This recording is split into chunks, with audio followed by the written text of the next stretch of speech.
الحمد لله الذي وهبنا نعما متنوعة مثلا نعمة الحياة ونعمة العقيدة الصحيحة. اللهم صل وسلم وبارك على سيدنا محمد ابن عبد الله وعلى آله وأصحابه ومن تبعهم بإحسان إلى يوم القيامة. سبحانك لا علم لنا إلا ما علمتنا إنك أنت العليم الحكيم. ربي يسر ولا تعسر يا ربي تمم بخير. اللهم صل على سيدنا محمد الفاتح لما أغلق والخاتم لما سبق ناصر الحق بالحق والهادي إلى صراطك المستقيم صلى الله عليه وعلى آله وصحبه حق قدره ومقداره العظيم. اللهم بك أصبحنا وبك نحيا وبك نموت وإليك النشور. أصبحنا على فطرة الإسلام وعلى كلمة الإخلاص وعلى الدين نبينا محمد صلى الله عليه وسلم. رضينا بالله ربا وبالإسلام دينا وبمحمد صلى الله عليه وسلم نبيا ورسولا. أما بعد. Puja dan puji syukur kepada Allah. Alhamdulillah, di waktu yang mulia ini Allah masih izinkan dan takdirkan kita bisa duduk di rumah Allah ini melaksanakan salat fardu subuh secara berjamaah. Mudah-mudahan yang kita lakukan hari ini diterima oleh Allah Subhanahu wa taala dan diberi pahala dengan pahala yang berlipat ganda. Amin ya rabbal alamin. Salawat dan salam kepada Nabi yang agung, Nabi yang mulia, Rasulullah Muhammad sallallahu alaihi wasallam. Allahumma salli wa sallim ala nabiyyina Muhammadin wa ala alihi wa sahbihi ajma'in. Salawatu rabbi wa salamuhu alaika ya sayyidi ya Rasulullah. Bapak Ibu hadirin yang dirahmati Allah, lanjutkan kajian kita kitab Safinatun Najah. Mulai pembahasan baru yaitu fi mas'alatil arkanil Islam, pada menjelaskan tentang arkan atau rukun daripada rukun Islam. Kalau rukun Islam kita lah banyak tahu, rukun iman lah banyak tahu. Kini go untuk mempaulang-ulang kaji kita menjelang masuk pembahasan pokok yaitu masalah taharah. Wal arkan faslun fi arkanil Islam. Arkan rukun ko sama dengan tiang. Jadi Islam tu berdiri dia dengan adanya 6. Masjid kau tahu gak ada empat tiang di tengah-tengah.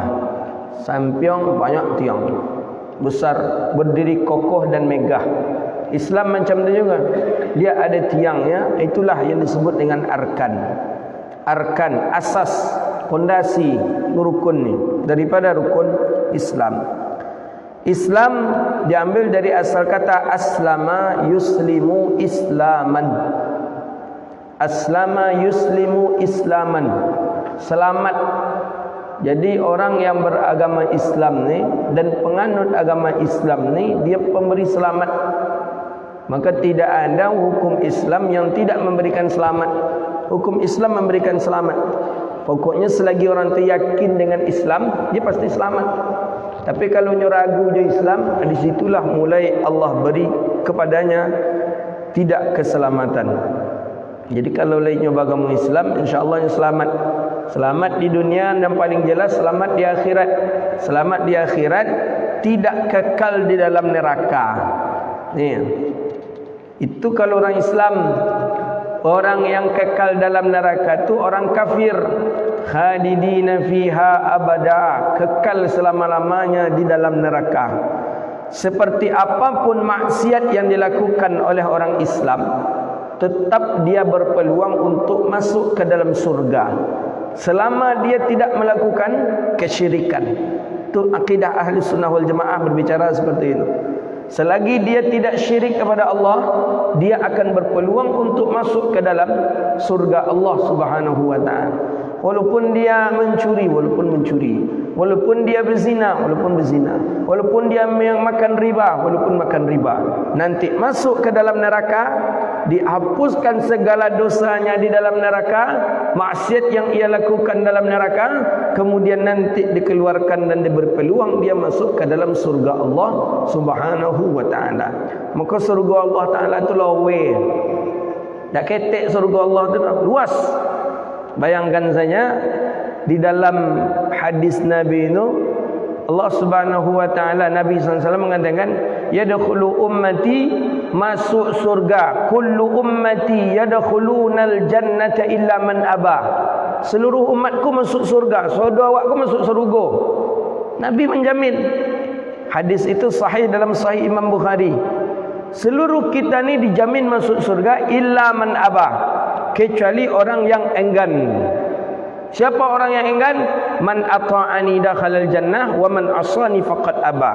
Orang yang taat kepada Allah masuk surga, orang yang bermaksiat, orang yang taat kepada Rasul masuk surga, orang yang maksiat kepada Rasul masuk ke dalam neraka Allah Subhanahu wa taala. Bayangkanlah godang surga. Kita kenal tak dengan Gunung Uhud? Gunung Uhud tu panjangnya 9 kilo. Ada yang mengatakan 7 kilometer panjangnya Gunung Uhud. Gunung Uhud tu besok salah satu gunung yang ada di surga. Kata Imam Abi Jamrah dalam Bahjatun Nufus, memang ainnya kan, memang gunung tu ada di surga besok. Makanya orang banyak setiap ke Madinah naik Bukit Uhud. Kenapa? Orang berkeyakinan Gunung Uhud itu ada di surga. Karena Nabi mengecek. Apa kata Rasulullah sallallahu alaihi wasallam ketika Nabi naik ke Gunung Uhud? Langsung Gunung Uhud tadi riang, gembira. Bergerak Gunung Uhud. Anggapan sahabat gempa. Jangankan untuk berdiri, duduk pun tak bisa, saking riangnya, gembiranya. Kemudian anak sapi kalau baru lahir, anak kambing kau mengeletong-ngeletong aja nih. Yang ngeletong-ngeletong namanya. Hah? Apa Malaysia Isya? Ngeletang-ngeletang. Iya kan, mengeletong-ngeletong kan. Berjalan. Gunung Uhud saking gembiranya macam tu pula. Jadi kata Rasulullah SAW, Nabi hentakkan tongkat. Dalam riwayat yang lain, Nabi hentakkan tumitnya. Kata Rasulullah, ya Jabal, hei bu gunung, aku mencintai engkau, kata Rasulullah, dan engkau salah satu gunung yang ada di surga. Jadi gunung Uhud itu di surga. Berapa gadang surga? Itu baru gunung Uhud. Belum lagi Nabi mengatakan, ma baina baiti minbari raudatun min riyadil jannah. Di antara rumahku dan mimbarku ada kebun daripada kebun surga. Di Madinah itu banyak daripada tanda-tanda daripada perbendaharaan surga. Belum lagi pohon kurma yang menangis seperti onta yang melahirkan ketika dia tidak dipegang lagi oleh Rasulullah. Banyak riwayat-riwayat hadis sahih menjelaskan tentang itu. Jadi surga itu luas. Surga itu lapang. Untuk siapa? Untuk orang Islam. Tidak ada di situ disabit untuk orang NU, tidak. Untuk orang Muhammadiyah saja, tidak. Untuk orang Perti, tidak. Untuk jemaah tabligh, tidak. Bukan. Likulli ummatin, kata Nabi, untuk setiap umatku. Siapa umat Nabi? Muslim. Itu syarat pertama. Jemaah tabligh Muslim, NU Muslim, Muhammadiyah Muslim, Perti Muslim. Jangan cenderung Ustaz Ungge di Bangkinang tu pula lah. Saudara sosek katanya lah.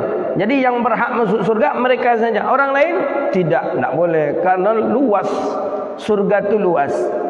Kalau Allah Ta'ala ciptakan surga tu untuk mereka saja, okey, tak perlu godang-godang surga pun. Ya kan? Tak perlu seluas Pekanbaru ni saja cukup mungkin untuk mereka. Tapi surga luas. Itulah ni, mudah-mudahan kita termasuk daripada penduduk surga. Mana dia daripada rukun Islam? Pertama, syahadatu an la ilaha illallah wa anna Muhammadar Rasulullah. Syahadah at-tayaqqanu wal i'tiqad, yakin dan mengiktikadkan. I'tiqad ini memasukkan dalam hati. Yakin dalam hati, i'tiqad dalam hati. Tapi walaupun ini pekerjaan hati, tak dapat tidak mesti harus bil lisan, dengan ucapan. Maka syahadah tadi itu persaksian tidak ada Tuhan selain Allah, bahawa Nabi Muhammad utusan Allah. Tapi perlu dibaca.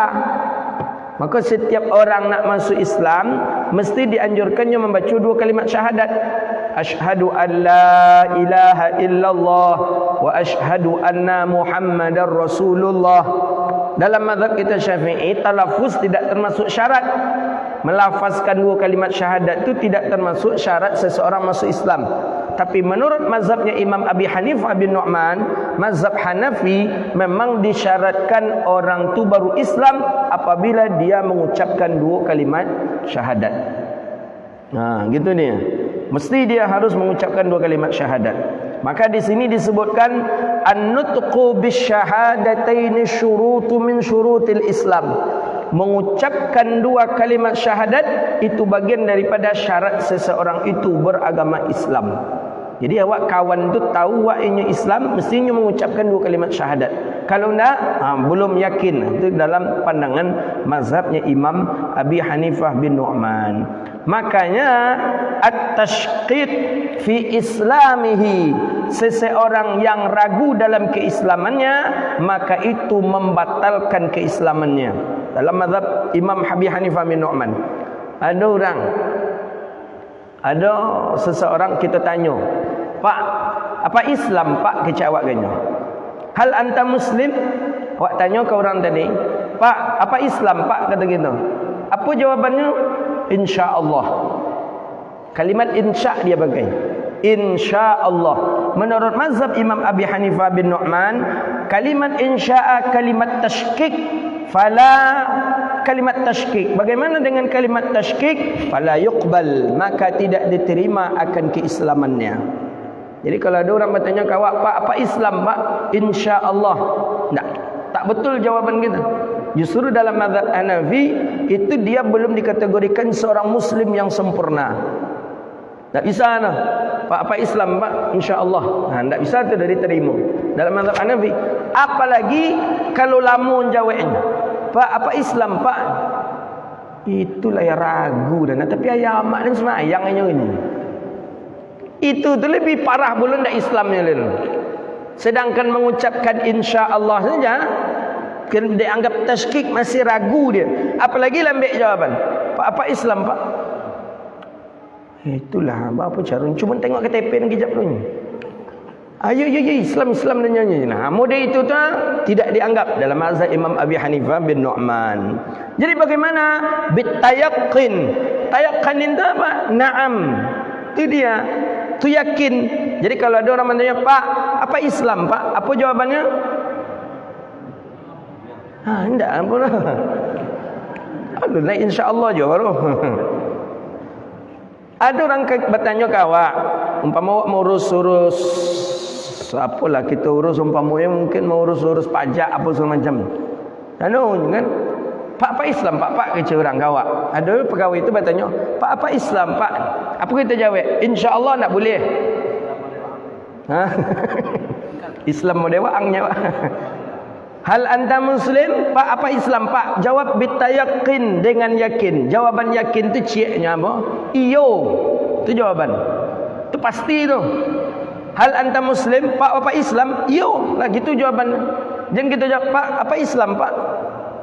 InsyaAllah ampun. Jadi kata Imam Abi Hanifah, insya'a imma ayyakuna kufra wa imma ayyakuna muslima. Kalau jawaban insyaAllah, bisa jadi dia dengan separuhnya itu Islam, dengan separuhnya lagi itu kufur. Akan tetapi kalimat insya'a itu dipakai. Ini ketika ngaji di Mesir dengan masyaikh, 70% iya, 30%-nya tidak. Itu kalimat insyaAllah. Contoh, awak diundang dia orang, "Pak, mereka datang akad nikah anakmu yang jam 9, kata orang tadi." Kita jawab insya-Allah, itu kita sudah meyakinkan diri kita bisa datang 70%. Itu baru kita sebut insya-Allah. Tapi kalau 50-50, kita rasanya tidak akan datang, karena jam itu tu kita akan musafir. akan berangkat ke Jakarta. Tak mungkin rasanya kita datang. Menurut ulama tak boleh kita mengucapkan kalimat insya-Allah. Pak Ustaz, beko datang Ustaznya nikah anak ambo jam 10. Ambo lah punya jadual jam 10 tu. Lata janji orang jam 10 tu ada kajian jam 10. Ambo jawab je insya-Allah. Berarti ambo termasuk orang yang berdusta. Begitu dalam syarahannya menurut Imam Abi Hanifah bin Nu'man. Kenapa? Ambo lah yakin ambo nak akan datang. Ambo pakai je kalimat insya-Allah. Itu tak boleh.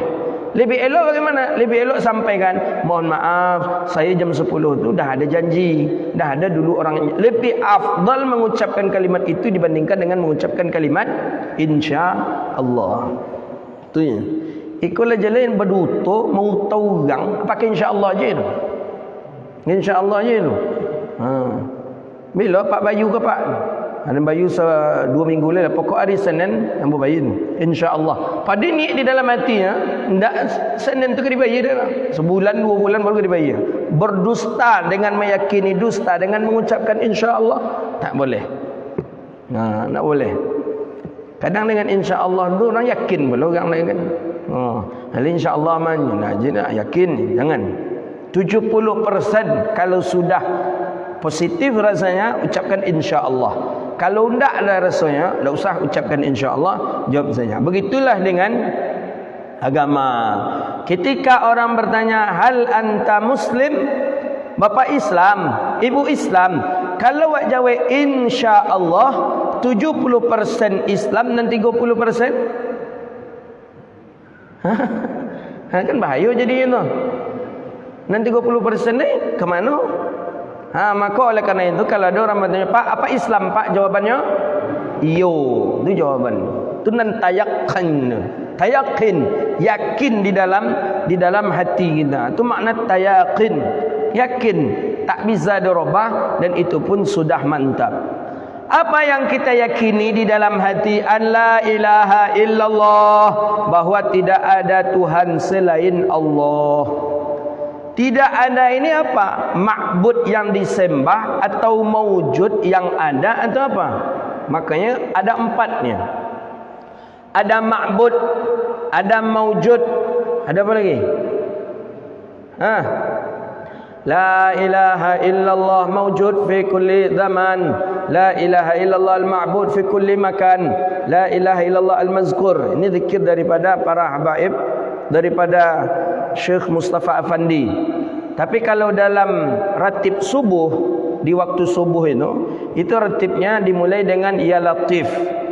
Ya latif ya kafi ya hafiz ya syafi. Allah ya latif ya kafi ya hafiz ya syafi.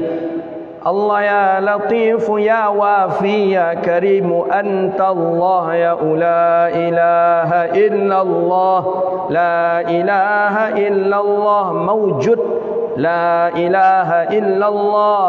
La ilaha illallah ma'bud. La ilaha illallah. La ilaha illallah. Boleh? Maksud la ilaha illallah. La ilaha illallah azim. La ilaha illallah. La ilaha illallah daim. La ilaha illallah. La ilaha illallah. Tengok dalam kitab perukunan seperti itu, deretan daripada zikir. Pertama, la maujud, tidak ada yang disembah kecuali Allah. Tidak ada zat, tidak ada Tuhan kecuali Allah, itu maujud. Kedua, ma'bud, tidak ada yang disembah kecuali Allah. Kemudian maksud, tidak ada tujuan kecuali Allah. Makanya orang tariqah biasanya awal muqaddimah dalam berzikir, orang-orang tasawuf, orang-orang tariqah sufi sebelum berzikir, dia akan mengucapkan ilahi anta maqsudi wa ridhaka matlubi. Ilahi, hai Tuhanku, anta maksudi, engkau maksudku ya Allah. Maksud kita cuma Allah. Wa ridhaka matlubi, dan ridha engkaulah yang aku cari. Jadi muqaddimah sebelum berzikir, itu dibaca dulu. Ilahi anta maksudi wa ridhaka matlubi. La ilaha illallah ni kalimat, namanya kalimat itu zikir tu zikir nafi isbat. Kalau bapa ibu pengamal tarikat, nafi isbat ni martabat zikir yang ketiga. Yang pertama namanya ismu zat, yang kedua namanya lataif, yang ketiga namanya nafi isbat. Mana nafi? Kalimat la tu nafi, tidak ada Tuhan. Mana tinggi nafi daripada isbat? Lebih tinggi isbat. Mana isbat? Allah.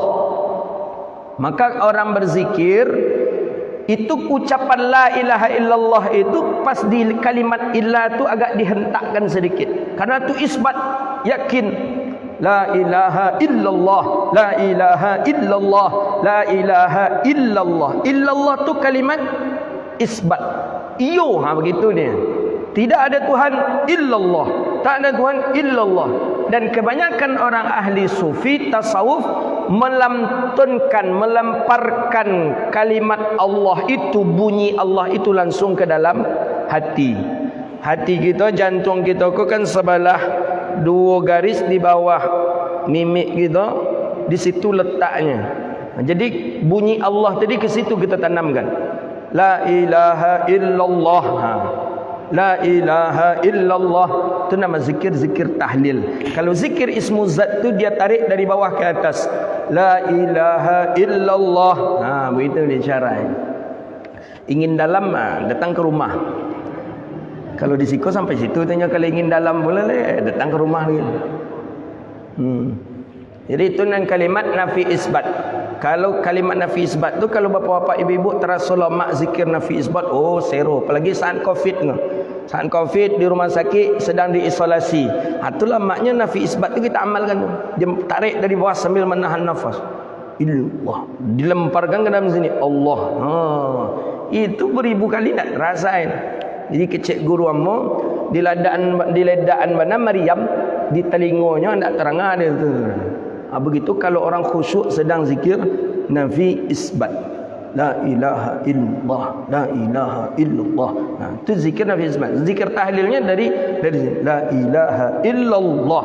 Dia tetap Allahnya di dalam hati, di qalbi yang bagian sikotil letaknya, daripada kita melemparkan zikir Allah.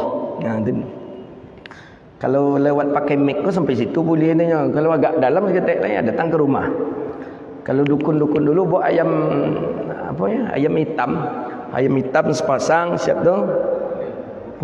Kulit kunyang. Ni. Enak dia kalau zikir orang tasawuf tu, kalau menjiwai, enak dia. Dan itu memang pakai ijazah. Ijazahnya tentu daripada seorang syekh, daripada seorang murid, dengan zikir la ilaha illallah. Zikir la ilaha illallah itu, kalimat la ilaha illallah itu disebut dengan tahlil. Tahlil. Makanya orang-orang melakukan kenduri kematian. Ada yang 40 hari, ada 7 hari, ada 100 hari, ada 1000 hari, disebut dengan tahlilan. Kenapa mereka disebut dengan tahlilan? Karena mereka mengucapkan kalimat la ilaha illallah. La ilaha illallah. Kalau di Aceh ada istilahnya ratib seribe namanya. Ratib seribe ni tadilah la ilaha illallah, la ilaha illallah, la ilaha illallah, la ilaha illallah. Besar pahalanya Pak. Dalam syarah Lubabul Hadis, nama kitabnya Tankihul Qaulul Hasis fi Syarhil Lubabul Hadis. Hadis Imam Bukhari menukilkan riwayat Abi Hurairah. Sekali mengucapkan kalimat la ilaha illallah tapi ikhlas di dalam hati, itu menggugurkan 40 dosa besar. 40 dosa besar. Apa saja dosa besar? Min arba'il kabair, kata Imam Az-Zahabi. Zina, na'udzubillah. Riba, na'udzubillah.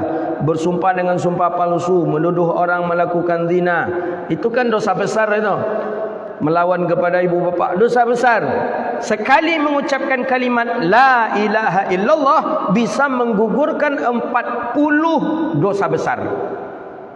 Makanya orang ahli tariqah, orang tasawuf banyak sering mengucapkan la ilaha illallah. Ada yang 50.000 kali, ada yang 100.000 kali. Itu khatam itu. Itu khatam namanya istilahnya. Itu seperti itu. La ilaha illallah, la ilaha illallah, la ilaha illallah, la ilaha illallah. Kita tidak tahu di hitungan yang keberapa Allah catat yang bagian ikhlas. Karena tadi Nabi mengatakan, siapa yang mengucapkan la ilaha illallah ikhlas sekali saja dia ikhlas, Allah ampuni 40 dosa besar. Kita tidak tahu yang nomor berapa kita ikhlas. Makanya banyak-banyak kita mengucapkan kalimat la ilaha illallah. Itu dia. Sambil nyetir mobil, la ilaha illallah, la ilaha illallah, la ilaha illallah. Gitu. Cuman tentu dengan kalimat yang sempurna. La ilaha illallah jelas nafi, jelas isbatnya. La ilaha illallah, la ilaha illallah, la ilaha illallah. Begitu. Ada juga orang saking kencang, la ilaha illallah, la ilaha illallah, la ilaha illallah, la ilaha illallah.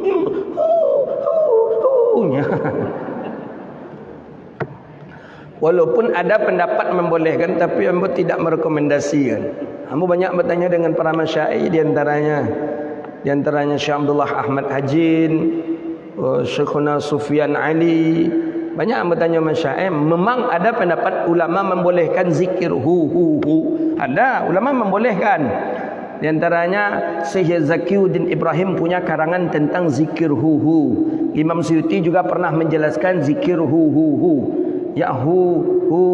Ada ulama membolehkan, tapi kita tidak merekomendasikan. Kenapa tidak merekomendasikan? Karena juga kita punya ulama, punya mursyid yang tidak merekomendasikan zikir hu. Tapi siapa yang nak mengamalkan, silakan, boleh. Yang cuma terlebih afdal dengan jelas kalimatnya, la ilaha illallah, la ilaha illallah, la ilaha illallah.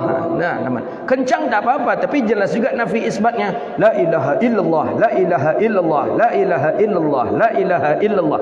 Jelas juga dia. Agak naik pula speednya step lain bisa ya baru la ilaha illallah, la ilaha illallah, la ilaha illallah. Naik step lain dia tak bisa. La ilaha illallah, la ilaha illallah, la ilaha illallah. Allah. Punya kampung Ustaz Doni banyak. Aku pernah mengikuti itu dulu. Jadi diundang mursyid-mursyid ko dulu waktu di 50 kota diundang ketika itu. Jadi datang setelah ceramah zikir. Zikir awalnya santai. La ilaha illallah, la ilaha illallah, la ilaha illallah. Kamu hitung tu sampai 40 santai. Naik speednya buya kau.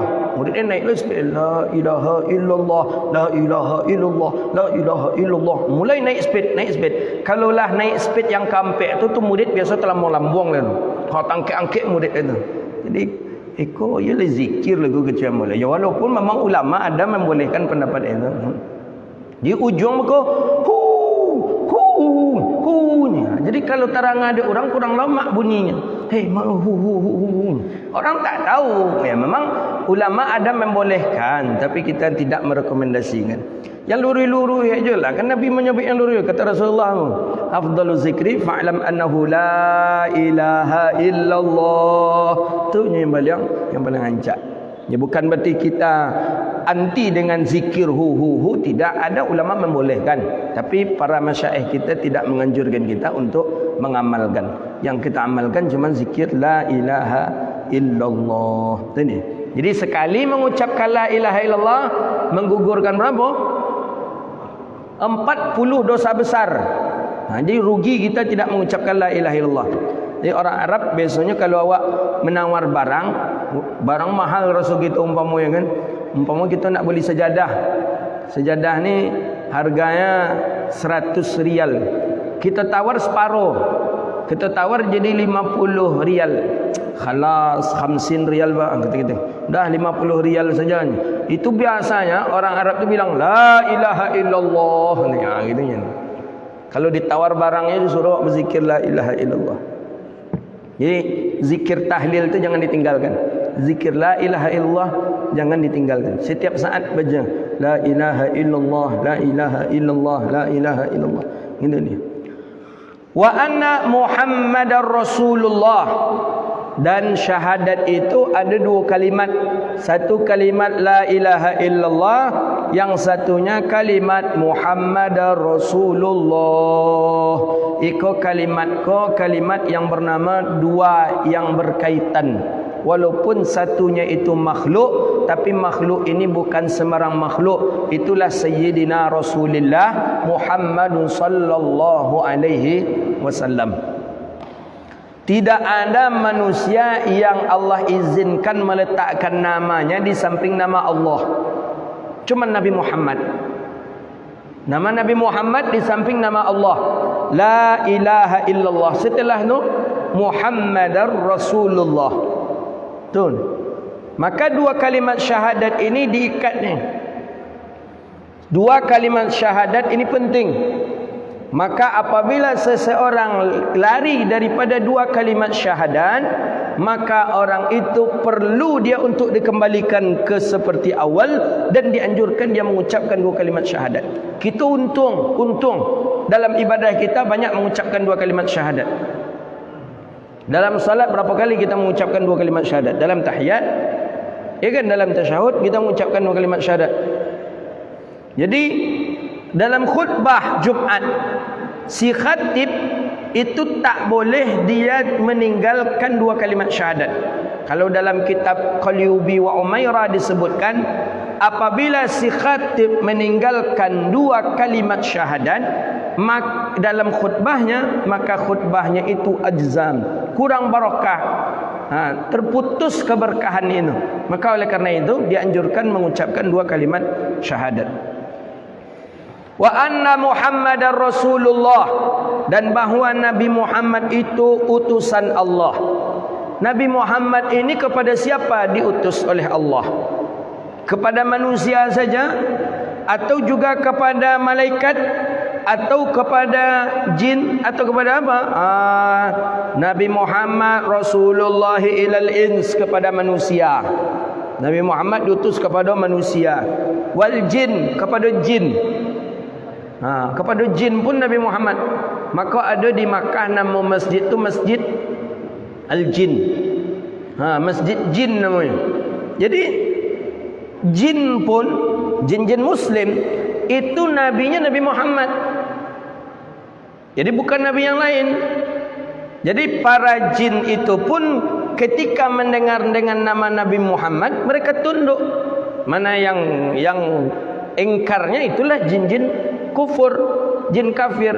Jadi jin pun mengikut kepada Nabi Muhammad.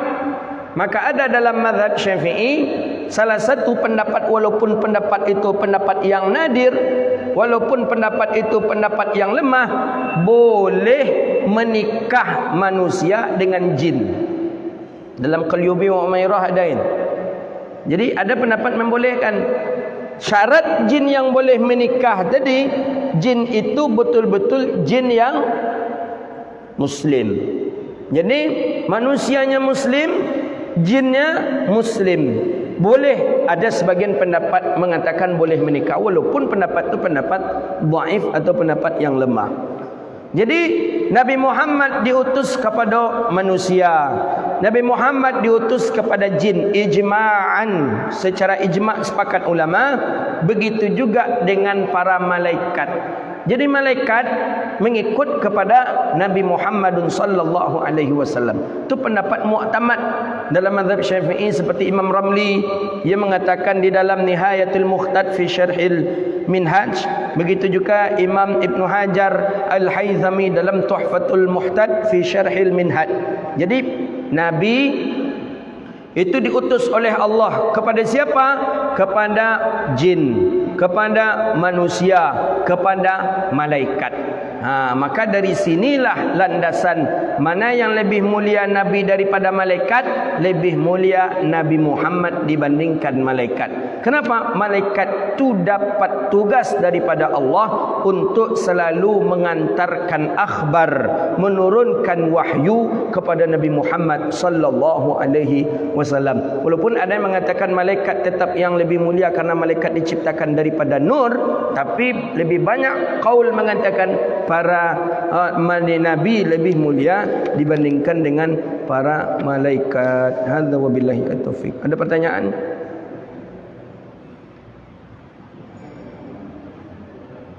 Silakan. Assalamualaikum warahmatullahi wabarakatuh.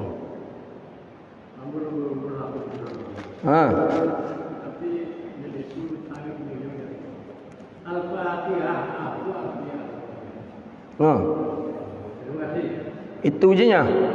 Dah 80 tahun dah Al-Fatihah. Al-Fatihah. Kan nama surat Al-Fatihah. Nama surat dalam Al-Quran Al-Fatihah. Dia punya dek bernama Al-Fatihah, dia inyo pembuka. Dia inyo pembuka pertama kali, maka bernamanya Al-Fatihah. Al-Fatih yang pembuka. Jadi yang membuka pertama kali itu Al-Fatihah. Cuba kita tengok, ya ndak? Bika buat sabi ko yo ko pun ndak. Pertama membuka Quran, surah yang pertama kita jumpakan surah Al-Fatihah. Bernama juga Al-Fatihah ko Ummul Quran, ibunya Quran. Ibu pasti tentu lebih dahulu daripada anak, maka diletakkanlah Al-Fatihah ko di awal. Dia inya ibu daripada Quran ko kesodo. Tentu amak lebih dulu pada anak. Ndak le amak nak kali ada anak dah. Ndak le pernah ada orang. Ndak le ada amak ada anak kan. Tetap ada ibu, maka ibu diletakkan di awal. Al-Fatihah, ulama mengatakan dia ibu Quran karena seluruh rangkuman daripada Al-Quran itu letaknya di dalam Al-Fatihah. Makanya surat yang pertama kali dalam Al-Quran surah Al-Fatihah. Bernamanya Al-Fatihah, artinya pembuka. Maka itulah diletakkan dia di awal. Gitu dia. Jadi bolehkah awak bagi nama anak awak dengan nama Fatihah? Boleh kalau anak tu anak pertama. Anak yang pertama boleh nama Fatihah nama. Kerana yang pertama pula. Jadi Fatihah pembuka. Pembuka daripada Quran, surat yang pertama kali adalah surah Al-Fatihah. Al-Fatihah itu 7 ayat sepakat ulama. Sab'ul Mathani, 7 ayat tadi sepakat ulama. Yang berbeda ulama itu tentang Bismillahirrahmanirrahim. Mazhab kita Syafi'i menyatakan Bismillahirrahmanirrahim itu permulaan Al-Fatihah. Sedangkan menurut Imam Maliki dengan Imam Ba'dal Hambali, Bismillah kau tak termasuk dah. Tapi nya tetap 7 ayat je Al-Fatihah, tapi tak masuk Bismillah.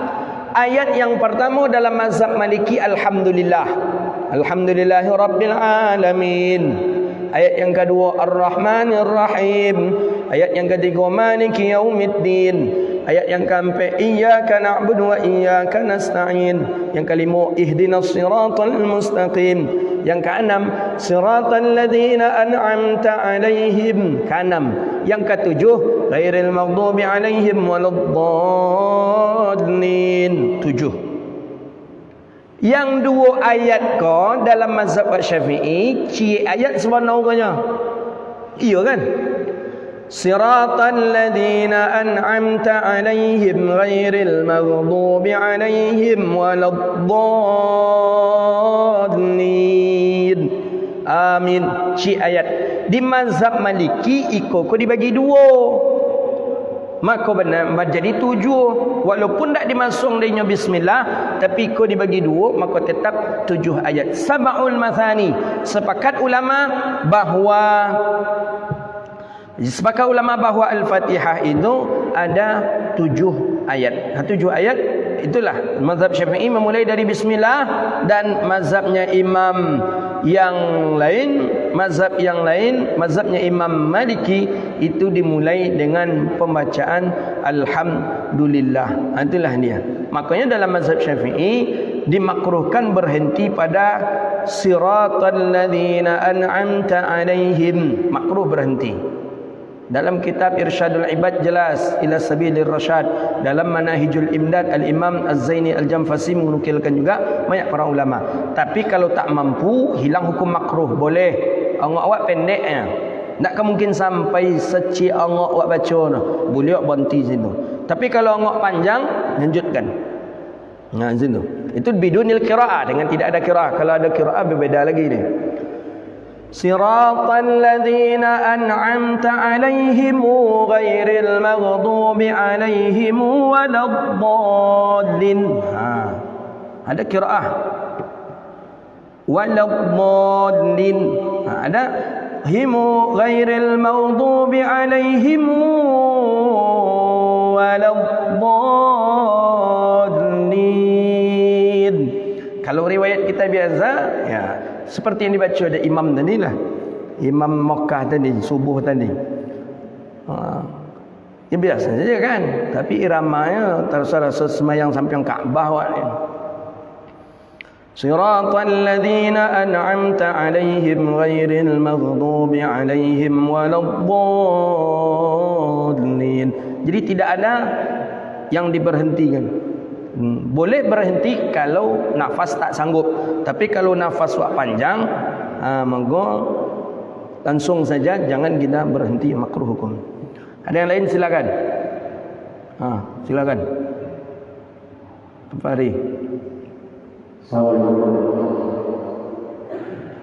Ya. Bagaimana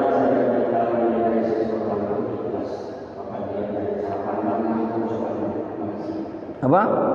Cara menilai seseorang ikhlas berbuat. Ikhlas. Dari mana kita nampak kita tu ikhlas atau tidak ya? Atau orang lain tu ikhlas atau tidak? Itu para borek kaji tu. Kalau kata Imam Al-Ghazali dalam kitab Bidayatul Hidayah, ikhlas ini kalau ada saja goresan khatir, lintasan di dalam hati kita, walaupun lintasan itu tidak ingin dipuji oleh orang lain, tapi takjub kepada diri kita sendiri, itulah hilang ikhlas. Takjub. Dan kau pandai dan ceramah, ada takjub, lintasan itu sedikit saja. Atau dengan zikir la ilaha illallah, la ilaha illallah, lintas dia sedikit. Apa lintasannya? Lah diampuni dosa 40 kali. Tak hilang je ikhlas. Jadi bab ikhlas tu memang berat ni. Berat, bab ikhlas tu berat. Jadi awak dek boleh itu tu lah makanya berbuat sehingga lah hilang, lah tak tahu kita yang mana nan ikhlas. Itu dia. Tapi kalau selagi tahu orang bahawa amalan tu ikhlas, berarti tak ikhlas tu dah. Contoh, awak siap menyumbang, memberikan bantuan ke anak yatim. Kau nak sihat ya nak yon. Ayolah. Pak ikhlas apa yang paknya? Ikhlas naknya. Ikhlas naknya. Awak ucapkan ikhlas macam itu. Tak tu ada goresan seketik di dalam hati tak? Apa goresan? Dia ibunya.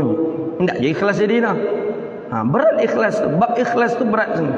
Seolah-olah memang kosong itulah ikhlas. Jadi mencari orang yang ikhlas dari sekian banyak tu payah. Payah menjadi. Apalagi kondisi wak zaman fitnah gini. Ceramah nak pakai live streaming, kau hilang ikhlas lah. Kau lagi pun ikhlas paling sekian ni lah. Apa lagi? Pakai mikrofon. Dunia kita berada pada zaman-zaman fitnah yang mencari orang ikhlas itu payah.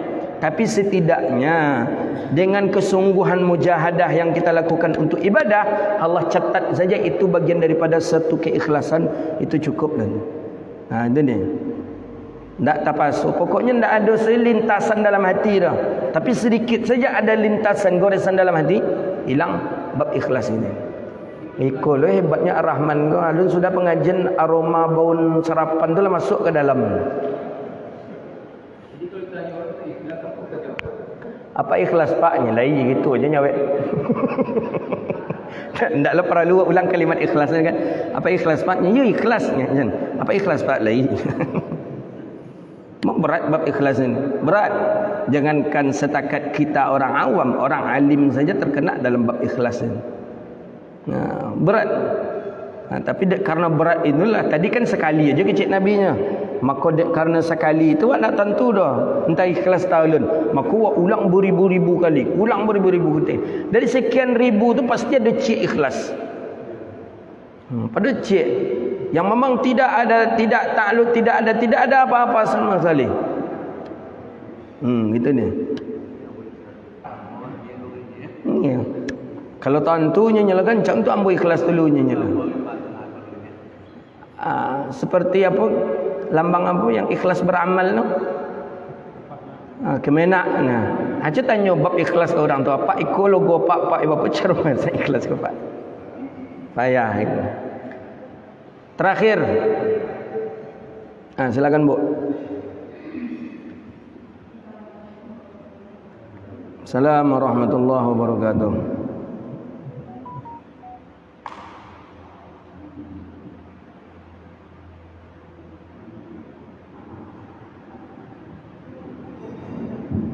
Kalau bagaimana dengan amalan-amalan yang dilakukan? Ini tidak tahu apakah ini ikhlas atau tidak. Apakah itu diterima Allah? Terima kasih. Jadi memang amal itu kan sesuai dengan keikhlasan. Sesuai dengan keikhlasan. Jadi yang sedikit itu tidak akan dicatat kalau kita tidak ikhlas. Bagaimana dengan amalan banyak? Jadi ulama menjelaskan bahawa kita untuk mencapai sampai kepada martabat satu keikhlasan itu memang agak susah. Tapi dengan kita banyak bermujahadah, subuh lah datang kita ke masjid, maghrib datanglah ke masjid, zuhur datanglah ke masjid, Quran kita baca, solat duha kita lakukan. Walaupun ada sedikit goresan-goresan di dalam hati kita, tapi Allah menilai lagi kepada amalan yang sedang kita lakukan itu. Jadi tidak lagi kepada keikhlasan yang ada, tapi menengok amalan. Ada orang yang dia tidak beramal, tapi dia mengatakan yang penting ikhlas keceknya. Itu pun lalu ikhlas leden. Nak banyak nak perlu banyak nak beramal tu, yang penting ikhlasnya kecil. Inya mengecek muda itu telah jelas alun je ikhlas leden. Berarti kan seolah-olahnya bagi tahu ke orang kalau dan beramal sedikit ikhlas. Kalau kalian banyak tidak ikhlas. Nah, jadi bagaimana? Ditinjau daripada amalan yang sudah kita amalkan tadi. Jadi ditinjau dari sekian amal yang banyak yang kita lakukan tadi, ada kita yang melaksanakan ikhlas walaupun sedikit, itu dinilai. Yang banyak tadi tetap juga dinilai, cuman berbeda kadar daripada pahalanya. Selagi tidak ada riya, itu saja nih. Kalau riya itu tuhbitul amal, kalau riya itu menggugurkan amal. Riya ada dua. Pertama, riya ada kala ingin kita pujian dari orang lain, atau ada kala ta'ajub dengan diri kita sendiri. Itu riya. Awak heran tengok diri awak seorang. Apa dan bisa hebat macam kau baca Quran kau. Kata kita ta'ajub kepada diri kita. Itu termasuk riya. Menurut Imam Ghazali dalam Bidayatul Hidayah. Atau riya dengan pujian orang lain. Puji awak ada orang. Mak rajin tapak kau kan. Rajin datang ke masjid 5 waktu, sembahyang duha, tak pernah tinggal baca Quran. Itu dari luar ke dalam atau dari dalam diri sendiri, itu termasuk riya. Riya yang mana yang paling berbahaya? Kalau Imam Ghazali menilai riya yang paling berbahaya adalah riya yang ada dari dalam. Ta'ajub kepada diri sendiri itu lebih payah. Lebih payah untuk menghilangkannya. Tapi kalau dari orang lain kepada kita, bisa. Imma kata Imam Ghazali engkau meninggalkannya, atau bisa jadi engkau menutup telinga engkau, atau ketika dia memuji engkau langsung engkau pergi. Tapi kalau ta'ajub kepada diri kita sendiri, dia akan mengikuti kita terus. Itu yang lebih parah menurut Imam Al-Ghazali rahimahullahu ta'ala. Baik, itulah kajian kita. Mudah-mudahan bermanfaat dan Allah berkahi kehidupan kita dunia wal akhirah. Rabbana atina fid dunya hasanah wa fil akhirati hasanah wa qina adzabannar. Allahumma faqihna fid din wa 'allimna ta'wil wa hdina ila siratikal mustaqim. Rabbana hab lana min ladunka rahmatan wa hayyi lana min amrina rashada. Rabbana atina fid dunya hasanah wa fil akhirati hasanah wa qina adzabannar. Wa sallallahu ala nabiyyina Muhammadin wa ala alihi wa sahbihi ajma'in walhamdulillahi rabbil alamin. Demikian, mohon maaf wabillahi taufiq wal hidayah wa ridha wal inayah. Wassalamu alaikum warahmatullahi wabarakatuh.